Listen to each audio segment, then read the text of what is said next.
నమస్తే అండి, welcome to my channel Krishna's kitchen. ఈరోజు ఒక మంచి హెల్దీ లడ్డుతో మీ ముందుకు వచ్చానండి. పిల్లలకైనా పెద్దలకైనా చాలా చాలా మంచిది. ముఖ్యంగా ఎదిగే ఆడపిల్లలకు ఈ లడ్డు రోజు ఒకటి ఇచ్చామంటే వాళ్ళకి ఎటువంటి ప్రాబ్లమ్స్ ఉండవండి. చాలా చాలా బాగుంటుంది. నరాల వీక్నెస్కి కానీ బలహీనతకు కానీ ఒంట్లో ఎటువంటి బలహీనత ఉన్నా కానీ రోజు ఒక లడ్డు తిన్నామంటే చాలా చాలా మంచిది.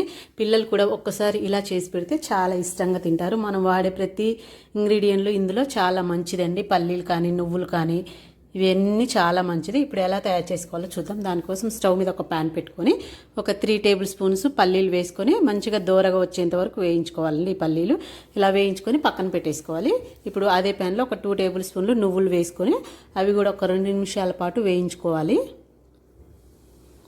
ఇప్పుడు వీటిని వేయించుకొని ఇవి కూడా పక్కన పెట్టేసుకోవాలి. ఇప్పుడు అదే ప్యాన్లో ఒక టేబుల్ స్పూను నెయ్యి వేసుకోండి. అందులోకి ఒక 10 జీడిపప్పు, ఒక 10 బాదం పప్పు ఇలా సన్న ముక్కలుగా కట్ చేసుకొని వేసుకొని సన్న మంట మీద మంచి కలర్ వచ్చేంత వరకు వేయించుకొని పక్కన పెట్టేసుకోవాలండి. ఇలా ఇవన్నీ వేయడం వల్ల పిల్లలు కొంచెం ఇష్టంగా తింటారండి. ఉట్టి రాగి పిండి అయితే వాళ్ళు కూడా ఇష్టంగా తినరు. ఇలా అన్నీ వేస్ట్ చేస్తే చాలా ఇష్టంగా తింటారనమాట.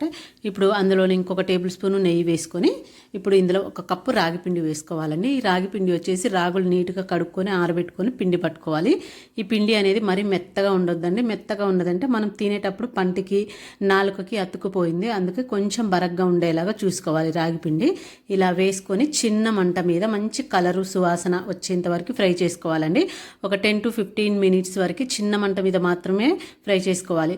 మనం పెద్దగా మంట పెట్టామంటే మాడిపోతుంది. ఇంకా మాడిపోతే స్మెల్ ఒకలాంటి స్మెల్ వస్తుంది.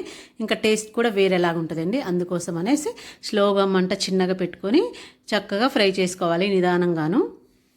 మొత్తం మనకు మంచి అరోమా వస్తుందండి. మంచి స్మెల్ వచ్చేస్తుంది. ఫ్రై అయిపోయిందంటే ఇలా ఫ్రై తీసి పక్కన పెట్టేసుకోవాలి. ఇప్పుడు అదే ప్యాన్లో ఒక కప్పు రాగి పిండికి ఒక కప్పు బెల్లం వేసుకొని అందులో ఒక పావు కప్పు వాటర్ వేసుకొని బెల్లం కరిగించుకోవాలి. మనకు బెల్లం ఎటువంటి పాకం అక్కర్లేదండి. నేనైతే ఇక్కడ హెల్దీగా తాటి బెల్లం వాడుతున్నాను. మీరు మామూలు బెల్లం అయినా వాడుకోవచ్చు, లేదంటే షుగర్ అయినా వాడుకోవచ్చు. షుగర్ కంటే బెల్లం వాడితేనే చాలా చాలా మంచిదండి. పిల్లలకైనా పెద్దలకైనా ఎవరికైనా షుగర్ ఎంత అవాయిడ్ చేస్తే అంత మంచిది. నేను ఇక్కడ మంచి హెల్దీ కోసం తాటి బెల్లం వాడుతున్నాను. బెల్లం జస్ట్ కరిగితే చాలండి. మనకు ఎటువంటి పాకం ఏమీ అక్కర్లేదు.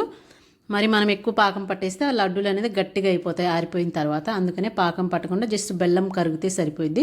ఇలా కరిగించుకొని పక్కన పెట్టేసుకోండి. ఇప్పుడు రాగి పిండి చల్లగైపోయింది కదా. ఇప్పుడు మనం వేయించుకున్న పల్లీలు కచ్చా పచ్చగా దంచుకోవాలండి. మిక్సీ అయినా పట్టుకోవచ్చు, మరి మెత్తగా వద్దు. కచ్చా పచ్చగా పట్టుకొని వేయించి పెట్టుకున్న డ్రై ఫ్రూట్స్ నువ్వులు అందులో వేసేసుకొని అందులోనే ఒక టేబుల్ స్పూను లేదా హాఫ్ టేబుల్ స్పూన్ ఇలాచీ పౌడర్ వేసుకొని మరో ఒక టేబుల్ స్పూన్ నెయ్యి వేసుకొని ఒకసారి ఇవన్నీ బాగా మిక్స్ చేసుకోండి. ఇలా ఒకసారి బాగా మిక్స్ చేసుకొని ఇలాంటి లడ్డూలు రోజు 2 తిన్నా కానీ హెల్త్కి చాలా చాలా మంచిదండి. రాగి పిండి ఎంత మంచిదో అందరికీ తెలిసిందే, చాలా బాగుంటుంది.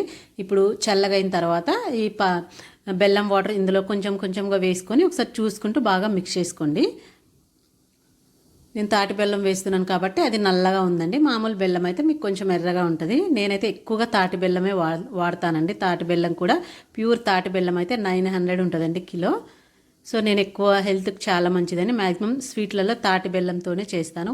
కలుపుకొని కొంచెం నా దగ్గర పాకం ఉండిపోయింది, అది కూడా వేసేస్తున్నానండి. మనం చేసినప్పుడు కొంచెం మెత్తగా ఉన్న ఆరిన తర్వాత గట్టిగా అయిపోతాయండి, సరిపోతాయి. మీకు ఒక కప్పుకి ఒక కప్పు బెల్లం వేసుకుంటే పర్ఫెక్ట్గా సరిపోయిద్ది. మరీ స్వీట్ ఉండదు, అలానే మరీ తక్కువ ఉండదు.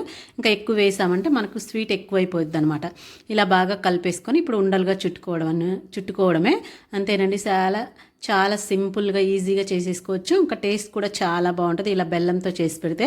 ముఖ్యంగా మన ఇంట్లో ఆడపిల్లలు ఉంటే ఎదిగే ఆడపిల్లలకి ఇలా చేసి పెట్టామంటే చాలా చాలా మంచిదండి. నడుము నొప్పి అనేది అస్సలు రాదు. ఇంకా మనకి ఎప్పటికీ పెద్దగా అయినా కూడా చక్కగా ఇప్పటి నుంచే ఇలాంటి ఫుడ్ తీసుకున్నామంటే ఫ్యూచర్లో పెద్దవాళ్ళు అయినా కూడా ఎటువంటి బ్యాక్ పెయిన్స్ కానీ ఇలాంటి ప్రాబ్లమ్స్ ఏవి రాకుండా ఉంటాయండి. ఇప్పుడు పిల్లలకు ఇలాంటి ఫుడ్ అలవాటు చేస్తే చాలా చాలా మంచిది. అంతేనండి. నా వీడియో నచ్చితే నా ఛానల్ని సబ్స్క్రైబ్ చేసుకోండి, ఒక లైక్ ఇవ్వండి, మీ ఫ్రెండ్స్కి రిలేటివ్స్కి షేర్ చేయండి. ఇలాంటి మంచి క్విక్ రెసిపీస్ కోసం నా ఛానల్ని సబ్స్క్రైబ్ చేసుకోండి. ఇలాంటి మంచి మంచి వీడియోస్ మీకోసం అందిస్తాను. Thank you for the watching. ఇంకొక వీడియోలో మళ్ళీ కలుద్దాం. Thank you.